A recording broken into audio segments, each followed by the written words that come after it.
जय हिंद दोस्तों, आज की जानदार शानदार वीडियो में आपका स्वागत है। हम 10th केमिस्ट्री का जो VVI क्वेश्चन है जो कि 2024 में मैट्रिक की परीक्षा में पूछा जाएगा उसी का अध्ययन करेंगे। तो सबसे पहले हम जानेंगे ओरहेनस के अनुसार अम्ल और भस्म की परिभाषा क्या है।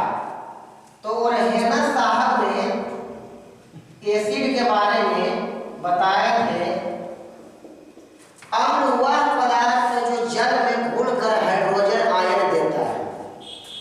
क्या बोले थे? अम्ल वह पदार्थ है जो जल में घुलकर हाइड्रोजन आयन, यहाँ इसको लिख दीजिए H पर प्लस, हाइड्रोजन आयन देता है। अम्ल वह पदार्थ जो जल में घुलकर हाइड्रोजन आयन देता है। अब इसका एग्जांपल समझ लीजिए कैसे देता है हाइड्रोजन आयन। सबसे पहले ले लीजिए हाइड्रोक्लोरिक अम्ल, जब इसको जल में डाला गया तो हाइड्रोजन आयन अलग हो जाएगा H प्लस और क्लोरीन आयन अलग हो जाता है। एक दे भी सकते, नहीं भी दे सकते। अब ले लीजिए नाइट्रिक एसिड HNO3 को जल में डाला गया, इसमें भी हाइड्रोजन आयन अलग हो गया और नाइट्रेट आयन अलग हो गया। ले लीजिए सल्फ्यूरिक अम्ल H2SO4 को जल में डाला गया तो हाइड्रोजन आयन अलग हो गया और सल्फेट आयन अलग हो गया। इसमें इसको सल्फेट हाइड्रोजन 2 है तो कर दीजिए, ठीक है। और एक आगे लीजिए कार्बोनिल अम्ल H2CO3 को जब जल में डाला गया तो हाइड्रोजन आयन अलग हो गया और कार्बोनेट आयन अलग हो गया। इसको संतुलित कर दिया, दो दीजिए। इसमें जितना भी अम्ल को जल में डाला जाए तो वह क्या होता है? हाइड्रोजन आयन देता है। अब इसमें लेकिन जो हाइड्रोजन आयन है ये जल में मुक्त अवस्था में विद्यमान नहीं रहता है, तुरंत जल के अणु से संयोग कर हाइड्रोनियम आयन बनाता है। तो नोट पॉइंट में आप लिख लीजिएगा हाइड्रोजन आयन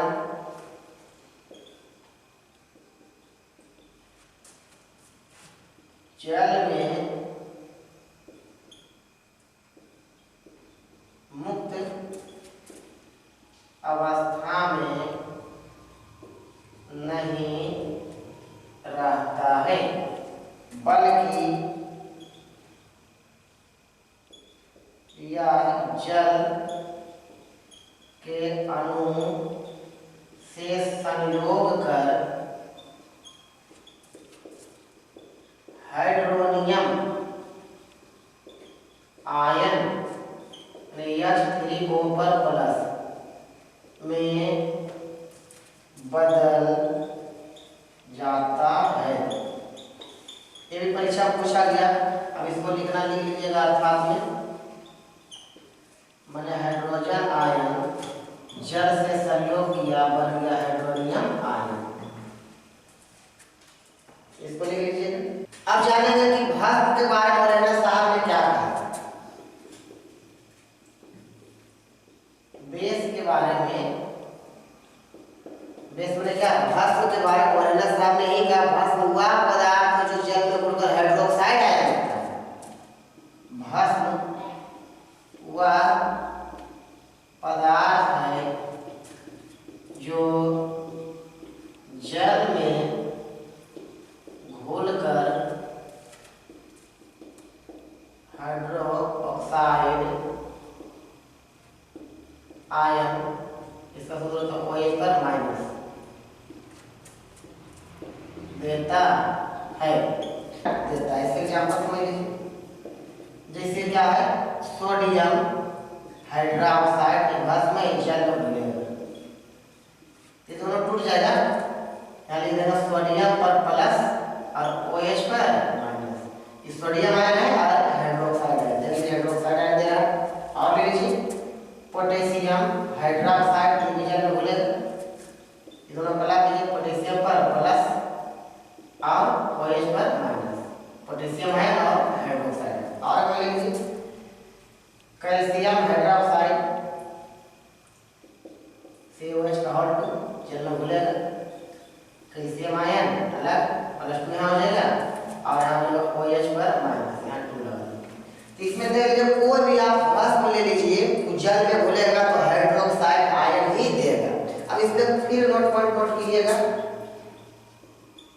जल में घुलनशील भस्म को क्षार कहा जाता है। माने जो भस्म जल में घुल जाएगा उसे हम क्षार कहेंगे। कुछ भस्म जल में घुलता, कुछ नहीं घुलता, जो जल में घुलेगा उसे हम क्षार कहेंगे। कई बार ये भी पूछा गया है, अम्ल का जलीय विलयन विद्युत का चालन क्यों करता है? अम्ल का जलीय विद्युत का चालन क्यों करता है? अब इसका आंसर हो जाएगा, अम्ल का जलीय विलयन विद्युत का चालन करता है क्योंकि अम्ल जल में घुलकर हाइड्रोजन आयन H+ देता है और यही हाइड्रोजन आयन विद्युत